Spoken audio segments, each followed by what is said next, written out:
Welcome to the Caribbean, Savvy. Captain Studlord here, and today's the day you will always remember as the day we look at what treasures LEGO may still offer, the pirate theme. So, silly voices aside, LEGO's pirate theme is one of my favourites, right up there with Castle in fact.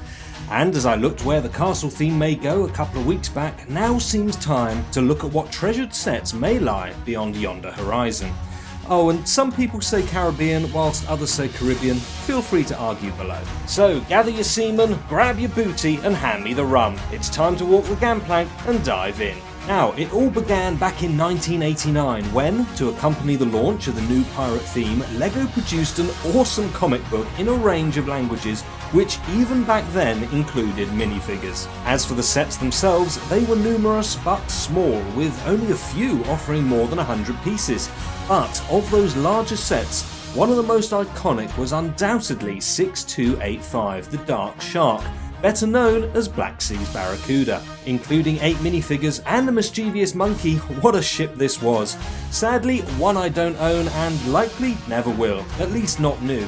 Very few who have them will want to part with them, and as I record this, there is only one new set still sealed available for sale on Bricklink, and that's in Australia for $4,000. That's over £2,000 where I am in the UK.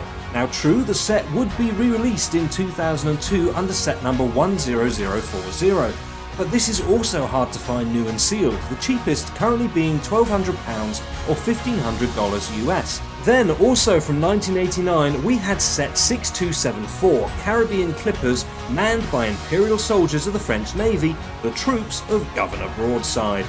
Whilst this was certainly a much smaller ship than the Barracuda, one of the things I loved about the Pirates theme was the great amount of representation we had in sets of good versus evil. Again, argue in the comments as to who you support. Pirates all the way. It's how you look at Buccaneers that makes them bad or good. And I see us as members of a noble brotherhood. Now, other obvious examples of this are sets 6270, being the Pirates' Forbidden Island, and 6276, El Dorado Fortress, also known as the Governor's Fort Sabre, offering strongholds for both factions. LEGO also gave us more accessories in these sets than ever before, from larger items such as cannons down to the weapons wielded by both sides. Now of course, LEGO has a funny history when it comes to weapons, especially firearms, sometimes refusing to put them in where it would make sense, and other times sneaking them in.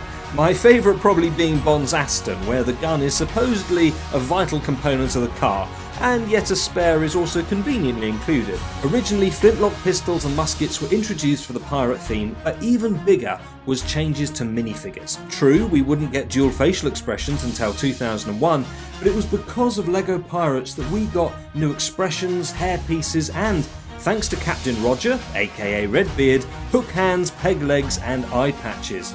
I mean, you've got to feel sorry for the guy. All that going wrong for him and he's ginger? Life's a beach sometimes. Anyway, following those early sets came many more, introducing more protagonists and antagonists and building a colourful world of adventure. As much as I'd like to look at each of them, that should really be a different video. But do let me know what your favourite was in the comments below. For now though, winding forwards, the last of the pirate theme came in 2015, with 7 sets, none of which really paid proper homage to what had been before. The only ship, 70413, the Brick Bounty, was influenced mostly by the Barracuda and set 6243 from 2009, Brickbeard's Bounty. It was a good attempt, more accurate to real ships in several ways, and a very good price point, but also noticeably smaller than those 2 ships that inspired it. It was similar in shape to the Black Pearl of the Pirates of the Caribbean theme. Now, not being the original pirates, I'm not including them in this video, but that's not to say they weren't good. The ships in particular were wonderful to get, the Pearl being most iconic, but also the Queen Anne's Revenge and Silent Mary. But back to those last sets of the actual pirate theme, and my personal favourite from those was actually the chess set, something fun and different that stood out, to me at least, from the other sets that weren't what they should have been for a final party. But was it to be final? In 2023 we got set 10320, El Dorado Fortress, a remake of the classic 6276 from 1989. Whilst it can never be what the original was, it was brilliant to finally get a new set. Unfortunately, it doesn't mean the revival of the Pirates theme, coming instead under the Icons line. Still, the same has happened for Castle, and whilst I still want a whole lot more from that theme, we've at least had a few returns now in the past couple of years, so perhaps, just perhaps, we can look to see more swashbuckling, plank-walking adventures coming our way. Next year will mark 10 years since the end of the pirate theme, so I would like to think that LEGO would listen to what fans want and offer another icon just as they did for Eldorado Fortress. Maybe they could even work in characters from the British comic books, as I'd love to see LEGO versions of Captain Pugwash, Roger the Cabin Boy and Seaman Staines. In the meantime, we have to look to LEGO Ideas and the Bricklink Designer Programme for hope.